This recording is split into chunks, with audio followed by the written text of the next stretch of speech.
Hlekani bakokwani, greetings from Musoni. Tukulu wabangoni ni bandau. Today is Heritage Day in South Africa.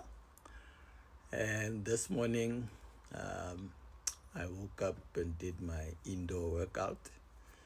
And then right after that, I went to do my jog, my run. So about 12 Ks. And so during my run, I was thinking, because I was jogging nice and slow too, it was more of a conditioning run. So since I hadn't run in years, 2 years to be precise, started last week. So my mind could work, could flow. And during my run, I thought about heritage. What is heritage, And by the way, on my way, on the path last week when I started the run, I ran through that path for the first time last week, or even walking. I didn't even know that area. It's in my neighborhood. And I discovered this plant.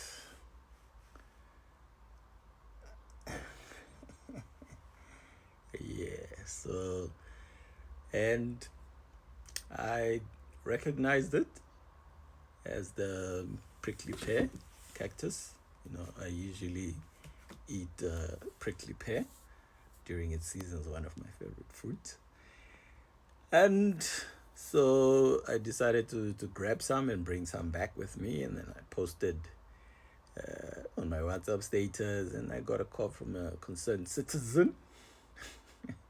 And they told me about this plant. Apparently it's trending. I didn't know that it was trending up until I posted it on my WhatsApp status. I basically just prepared it, blended it, and drank it. So posted on my WhatsApp status. So I always share with my people my lifestyle, my customs and rituals. And so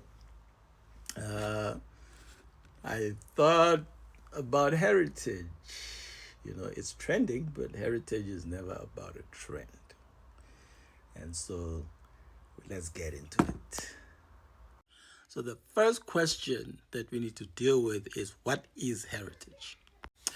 According to Merriam-Webster's dictionary, heritage is defined as a property that descends to an heir, number one. Number two, something transmitted by or acquired from a predecessor, a legacy, an inheritance. Third part of the definition is tradition. And the last part that we have here is something possessed as a result of one's natural situation or birth, your birthright. There you have it, my kinfolk. Heritage is your birthright, your traditions, your culture. So now the next question is, what is culture? What is tradition? This question is very important because a lot of people, when they think of tradition and culture here in the motherland, they think of this, right? They think of this. Boom, boom, boom, boom, boom. So these are a product of tradition. But to provide a more solid definition of what tradition is or what culture is, I will invoke the legendary Dr. Amos Wilson in his legendary text, The Blueprint for Black Power. And on page 57, social and cultural origins of power. Culture and power. Social power is situated in that it is embedded in a broader social network in a social field.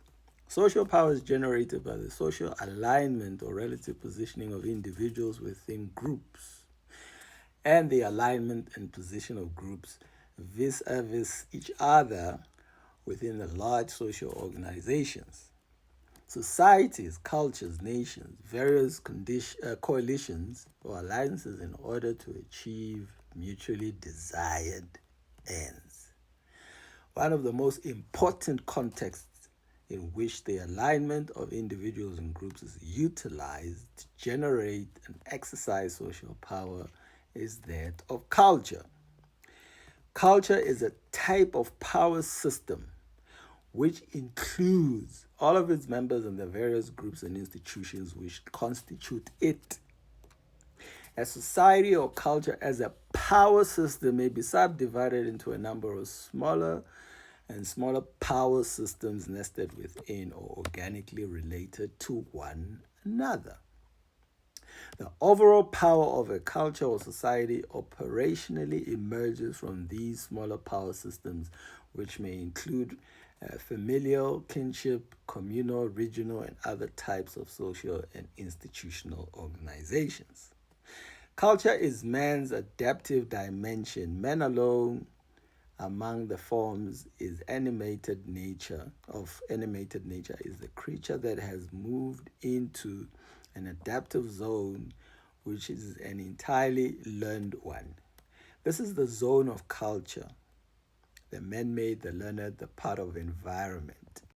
If societies are to survive, they must minimally satisfy the certain biological and psychological and social needs of their members. They must successfully counter those forces of nature and man which threaten their well-being and their very biological survival.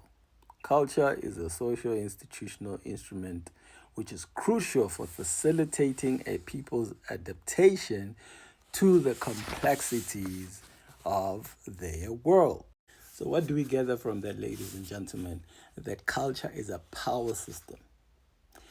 Those are the values, the interests, and the principles that bring a group of people into unison. You can temporarily unify people over superficial means, but only culture can truly unite people in the long term.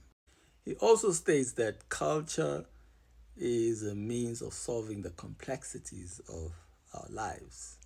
And when you go into African culture, ancient African culture, you can see that it is the answer to all the problems that Africa is facing today, be it hunger, poverty, violence, etc., including malnutrition, and which brings me to the umdolofia, which has apparently trending on South African social media due to its power in correcting some of the ills that Africans face today.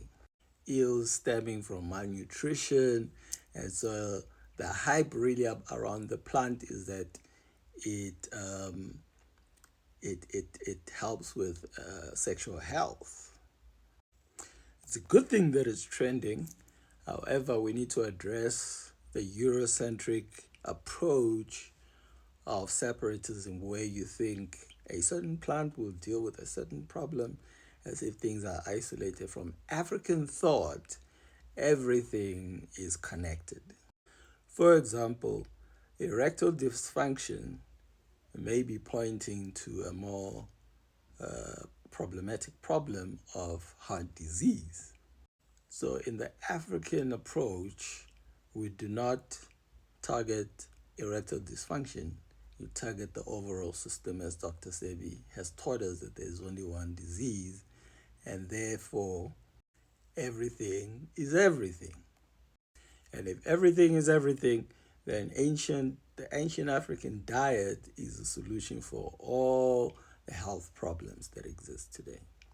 Before Jan van Riebeeck landed in Cape in 1652, there was no one who was unemployed on the continent of Africa because everyone was self-employed.